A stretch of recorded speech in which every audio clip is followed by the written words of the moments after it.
રાજની જય, સત્ય સનાતન ધર્મની જય. પરમ પૂજ્ય આદરણીય એવા પોછારામ મહારાજ અને પોછારામ મહારાજના પટ શિષ્ય રઘુબા, એ રઘુબાના સાધિન્યમાં હું અને તમે આજે આનંદ માણી રહ્યા છીએ. પોછારામ મહારાજે હમણે બે જ શબ્દોમાં નારી ધર્મ વિશેની વાત કરી હતી કે બહેનો માટે પોતાનો પતિ એ પરમેશ્વર છે, પરંતુ આ સમજાય ક્યારે?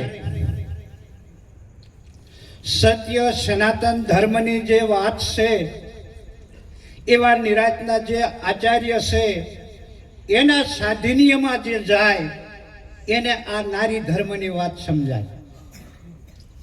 બાકી બીજા ગમે એટલા સંપ્રદાયો હશે, પરંતુ સત્ય નારી ધર્મ શું છે એની સમજણ નહીં મળે. સત્ય સનાતન સતી ધર્મમાં બહેનોનો ધર્મ શું છે, આપણને આ ભારત દેશના એવા બુદ્ધિશાળી માણસોએ બહેનોને એવા અવળા રસ્તે ચડાવી દીધા.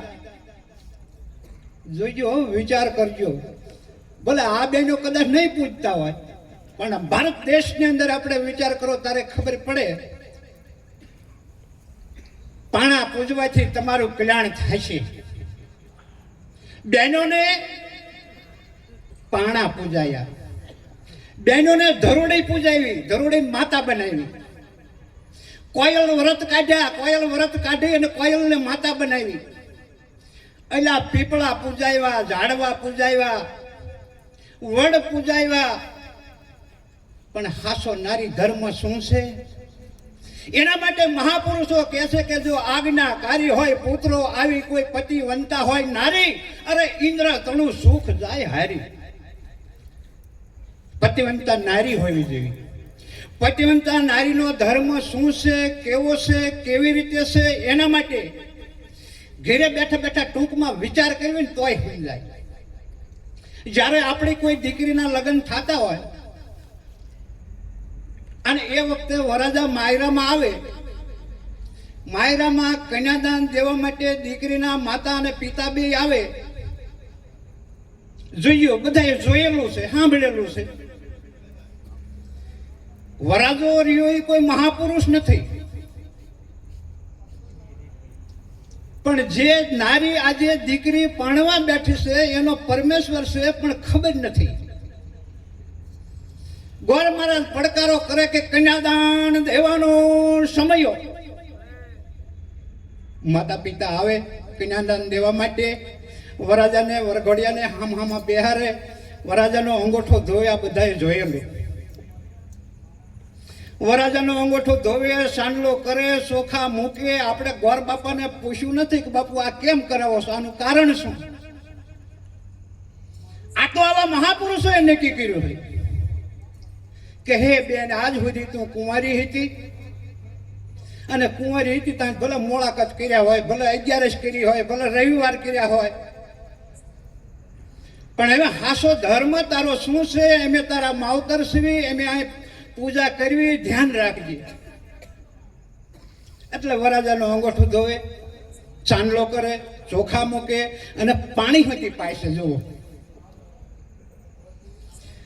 જે દીકરીના લગ્ન થાય છે એને આ નારી ધર્મ સમજાવવા માટેની શાન છે કે હે બેટા, અહીં ધ્યાન રાખજે, તારો પતિ એ પરમેશ્વર છે, આનું પૂજન કેમ કરવું, કેવી રીતે કરવું, અમે તારા માતા પિતા સવી, અને આજે આનું પૂજન કરવી, ધ્યાન રાખજે. સાસરે જ્યાં પછી 360 દિવસ, એક દી બે દી નહીં, પણ જિંદગીની છેલ્લી ઘડી સુધી જો આ ધર્મને તું પાળીશ તો બેટા તારે કોઈ દેવ મંદિરોમાં દોડવાની જરૂર નથી. અરે કોઈ તારે વાર તહેવાર પૂજા પાઠ કરવાની જરૂર નથી. પણ આ પતિ પરમેશ્વર છે સમજાય તો, અને ન સમજાય તો જોજો બીજી શાન આવે. હું વરઘોડિયાને ઊભા કરે, એક છોકરાને બોલાવે, એ બહારથી કે પાણો લાવો તો. એ પથ્થરો કોઈ દેવ નથી, કોઈ ભગવાન નથી, પણ સમજાવવા માટેની એક શાન છે. થોડુંક પાણી નામી, થોડુંક કંકુ ગભરાવી, લાલ કરી, એ કોઈના ખૂણે મૂકી, આનું નામ પાડો કે ખેતરપાળ. એ ખેતરપાળને 4 ઠેબા મારવાના, 3 નહીં મારવાના, 5 નહીં મારવાના, આ 4 મારવાના. આનું કારણ શું? આ તો મહાપુરુષો મને એમ તમને કઈ કહી રહ્યા છે. સત્ય સનાતન ધર્મની વાત શું છે કે હે બેન, હે દીકરી, તારા જે લગ્ન થઈ રહ્યા છે અને આ લગ્નની અંદર જે આ વરાજો આવ્યા છે એની અમે પૂજા કરી, અને એ પ્રમાણે જો તું પૂજા નહીં કર તો જોઈએ આ ખેતરપાળ 4 ઠેબા ખાય છે.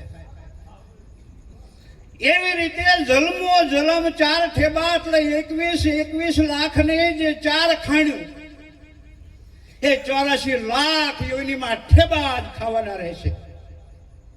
એટલે ખરેખર જો સત્ય સમજાય તો બહેનો માટે નારીનો ધર્મ પતિ એ જ પરમેશ્વર છે. બાકી બીજા કોઈ ગારા પૂજવાના, પાણા પૂજવાના, ઝાડવા પૂજવાનો કોઈ નારી ધર્મ નથી. અને જો પૂજો તો એમાં પાર નહીં પડાય. પૂજો આપણને એવો ધર્મને ઢાંકી અવળા રસ્તે ચડાવી દીધા છે. મહાપુરુષો શું કહે છે? અલા સત્યને સમજાવવા સંતો બધા ઘર ઘર ફરે છે.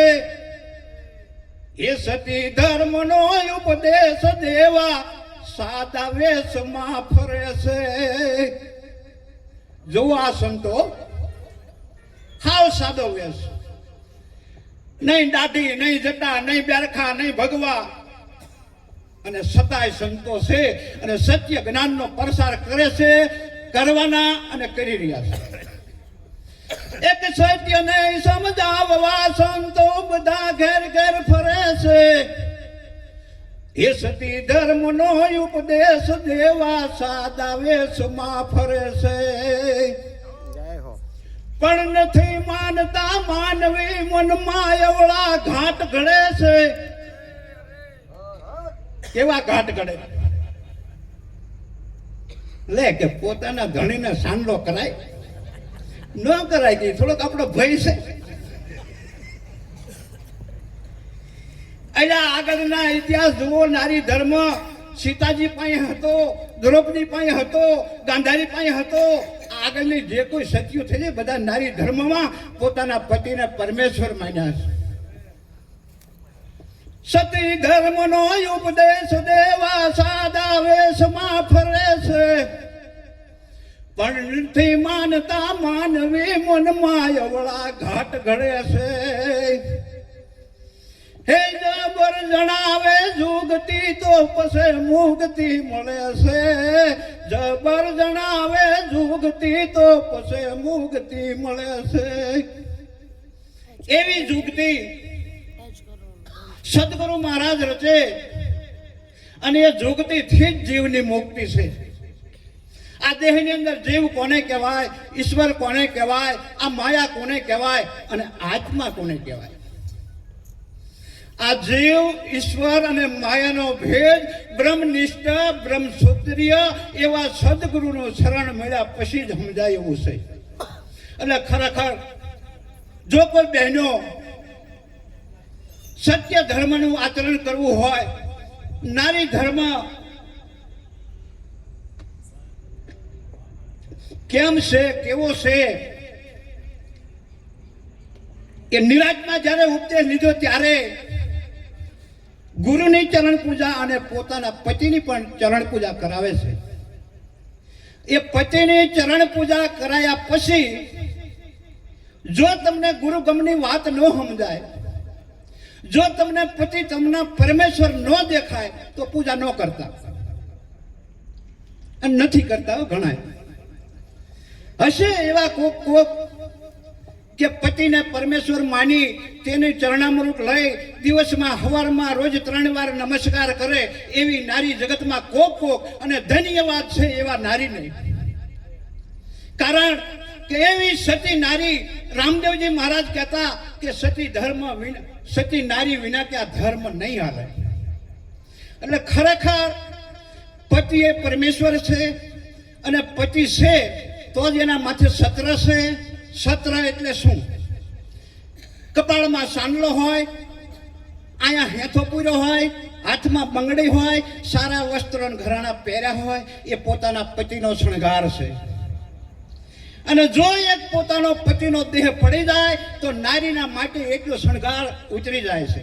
એટલે સતી અણસોયા જ્યારે સીતાજીને મળે છે ત્યારે સીતાજીને પણ અણસોયા માતા કહે છે કે હે બેટા, પોતાનો પતિ ભલે ગાંડો હોય, ઘેલો હોય, કાળો હોય, કદરૂપો હોય, પરંતુ જે માતા અને પિતા, સાસુ અને સસરાની હાજરીમાં 4 ફેરા ફરી અને જે તને પતિ હોપ્યો છે એ જ તારો પરમેશ્વર છે. બાકી આ વિશ્વમાં બીજા આ દ્રષ્ટિથી ભાઈ, બાપ અને દીકરા સમાન ગણજે, આવું માતા અણસોયા સીતાને પણ સમજાવે છે. એટલે ખરેખર નારી ધર્મ બહેનો માટે પોતાનો પતિ એ જ પરમેશ્વર છે. અને જો કોઈને ન સમજાય તો હજી તમે તારે કોઈ આચાર્યનું શરણું લઈ અને જેમ છે તેમ ધર્મને જાણી લેજો અને પાલન કરજો. મારી વાણીને વિરામ કરું છું. બોલે સદગુરુ મહારાજની.